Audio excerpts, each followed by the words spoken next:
Rivers of my worship flow to you. Flow to you. Let the rivers of my worship flow to you. Let the rivers of my worship, Lord, flow to you. Let the rivers of my worship, Lord, flow to you. As we look at Genesis chapter 2, verses 10 through 14, you'll find while our rivers of our worship should flow to him. And a river went out of Eden to water the garden, and from thence it was parted, and became into 4 heads. The name of the first is Pishon. That is it which is compassed the whole land of Havilah, where there is gold. And the gold of that land is good. And there is Belium and the onyx stone. And the name of the second river is Gihon. The same is that compasseth the whole land of Ethiopia. And the name of the third river is Hiddekel. That is it which goeth forth east of Assyria. And the fourth river is Euphrates. Now, we've often heard of the Tigris and Euphrates River. They furnish the Nile. Right. And we know it overflanks its banks. And it leaves what they call the fertile crescent, because there the land is fertile and the grass grows high and there's so much nutrients in the land from the river. Right.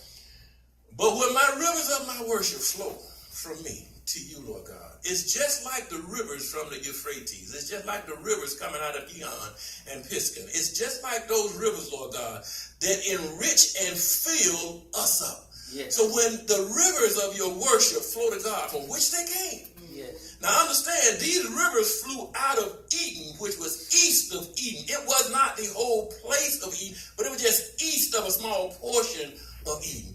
And these rivers flowed from that.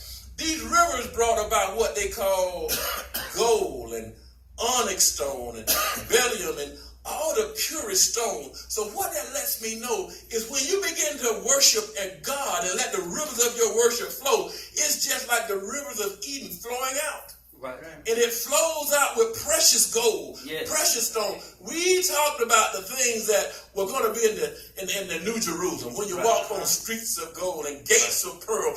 But these rivers of your worship is just as important as those gates of pearl and those streets of gold. Amen. It is filled with nutrients. Amen. Filled with the goodness of God. Mm-hmm. Eden meant pleasurable. Mm-hmm. Eden was a place of pleasure. It was a paradise. Mm-hmm. It was a paradise. God sent man in the midst of a paradise. Right. And it meant pleasurable. So God put man in a pleasurable place. And then he gave man a river. Mm. Now the Bible lets me know in Revelations that out of him will flow a river.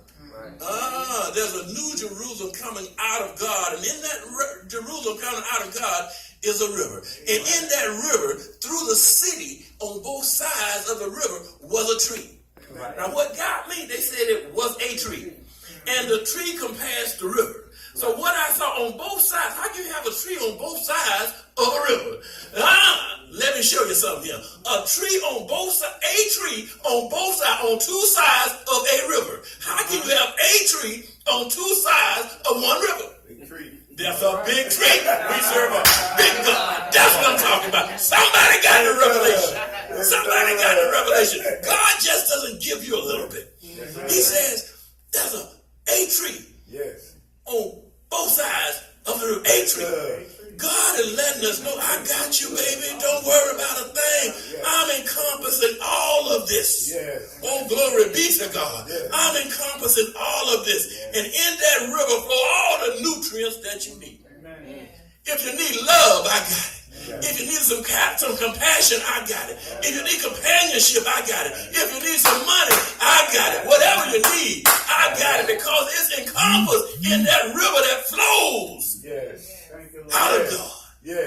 Out of God, out of Eden, out of paradise, out of a pleasant place.